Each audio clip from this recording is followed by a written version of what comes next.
Chapter 3 यादें जो मेरी नहीं थी। तो चलिए शुरू करते हैं। मेरे हाथ अभी भी कांप रहे थे। वो छोटा सा पेपर अभी भी मेरी उंगलियों के बीच था। इस बार मुझे ढूंढना मत, याद करना।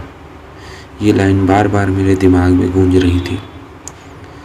याद करना, मैंने धीरे से खुद से कहा।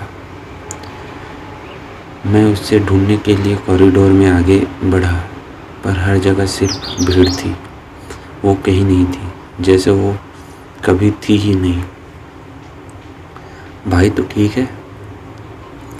वही लड़का फिर मेरे पास आया। हाँ, मैंने झूठ बोला। तू किससे बात कर रहा था अभी? उसने कैजुअली पूछा। मेरा दिल एक पल के लिए रुक गया। मतलब? मैंने तुरंत पूछा। अभी तो पीछे मुड़ के किसी से बात कर रहा था, पर वहाँ कोई नहीं था। मेरी सांसें रुक गई। तू मजाक कर रहा है? मैंने घबरा कर कहा। पागल है क्या? मैं क्यों मजाक करूँगा? वो हंसा। फर्स्ट डे है तेरा, स्ट्रेस ले रहा है शायद। वो चला गया, पर मैं वही खड़ा रह गया। अगर उसने उसे नहीं देखा तो फिर वो कौन थी? उस दिन के बाद सब कुछ नॉर्मल दिख रहा था, पर अंदर से सब कुछ बदल चुका था। मैं क्लास में बैठा था, पर मेरी आंखें हर जगह उसे ढूंढ रही थी। विंडो के पास, लास्ट बेंच, डोर के पास, पर वो कहीं नहीं थी। जैसे वो सिर्फ एक पल के लिए आई थी, सिर्फ मुझे कुछ याद दिलाने। रात हो चुकी थी। मैं अपने बेड पर लेटा हुआ था, पर नींद आने का नाम नहीं ले रही थी। दिमाग में वही सवाल घूम रहा था, मैं क्या भूल गया हूँ? और तभी मेरी आंखें धीरे धीरे बंद होने लगी। सपना या शायद याद। मैं वही स्कूल में खड़ा था, पर सब कुछ अलग था।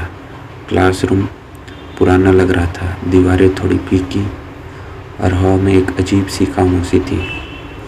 मैं अकेला नहीं था, वो वहाँ थी।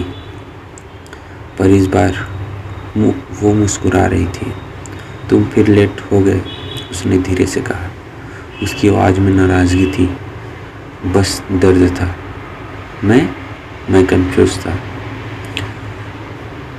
तुम हमेशा लेट हो जाते हो, वो नीचे देखते हुए बोली। जब मुझे तुम्हारी ज़रूरत होती है। मेरा दिल ज़ोर से धड़कने लगा। तुम कौन हो? मैंने फाइनली पूछ लिया। वो धीरे से मेरी तरफ आई। इस बार उसकी आंखों में आंसू थे। तुम सच में भूल गए? अचानक सब कुछ चेंज हो गया। सीन एकदम से ब्लर होने लगा।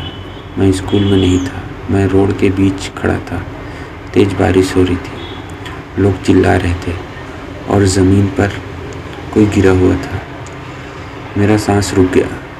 वो लड़की थी।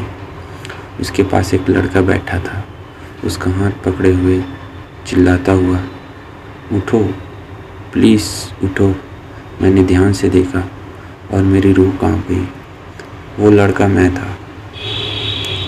याद आया, उसकी आवाज़ मेरे कान के पास गूंज रही थी। मैं झटके से मुड़ा। वो मेरे बिल्कुल पास खड़ी थी। तुमने मुझे बचाने की कोशिश की थी, वो धीरे से बोली, पर तुम लेट हो गए।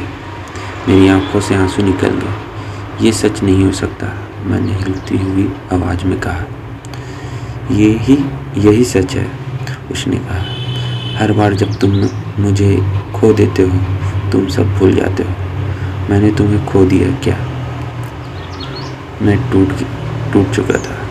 वो सिर्फ मुझे देखती रही, फिर धीरे से बोली, इस बार भी तुम वही गलती रिपीट करने वाले हो। अचानक सब कुछ डार्क हो गया और मेरी आंखें खुल गई। मैं अपने पेट पर था। सांस तेज चल रही थी। पूरा बॉडी पसीने से भीग चुका था। ये सब एक सपना था। या सच? मैंने तुरंत अपने बैग की तरफ देखा। वो पेपर अभी भी वहाँ था, पर इस बार उस पर एक और लाइन लिखी हुई थी जो पहले नहीं थी। इस बार मुझे बचाना। सो यस, चैप्टर 3 समाप्त होता है। तो आगे की कहानी सुनने के लिए सब्सक्राइब करें चैनल को और देखते रहिए योगी की कहानी। धन्यवाद।